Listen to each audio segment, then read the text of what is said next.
রাধে রাধে সবাইকে। আজ আমি তৈরি করছি হলো গাঠির কচুর তরকারি। তো প্রথমে আমি তেলটা গরম করে নিয়ে ওর মধ্যে দুটো তেজপাতা আর রাঁধুনি দিয়ে ভালোভাবে নাড়িয়ে চাড়িয়ে নেব। নাড়িয়ে চাড়িয়ে নেওয়ার পর আমরা আগে থেকে সিদ্ধ করে রাখা গাঠিটাকে দিয়ে নেব।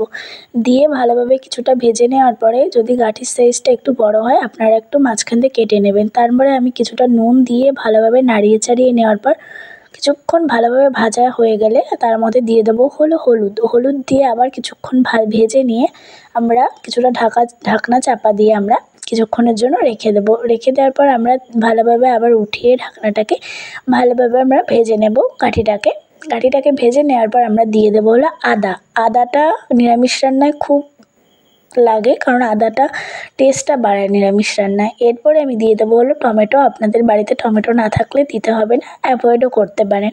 তো টমেটো দিলে টেস্টটা বাড়ে। এরপরে আমি টমেটোটা ভালোভাবে ভেজে নিয়ে ওর মধ্যে দিয়ে দেবো ধনের গুঁড়ো আর জিরের গুঁড়ো দিয়ে ভালোভাবে ভেজে নিয়ে আবার কিছুটা জল দিয়ে আমি ওটাকে কিছুক্ষণের জন্য ফুটিয়ে নেব তরকারিটাকে। এরপরে আমি কিছুক্ষণ নামিয়ে নিয়ে ওটাকে তরকারিটাকে নামিয়ে নিয়ে এর মধ্যে দেবো জিরে ফোড়ন। যে কোনো রান্নায় জিরে ফোড়ন দিলে টেস্টটা খুব ভালো আসে, যেমন বিভিন্ন তরকারিতে দিলে জিরে ফোড়নের টেস্টটা আলাদাই আসে।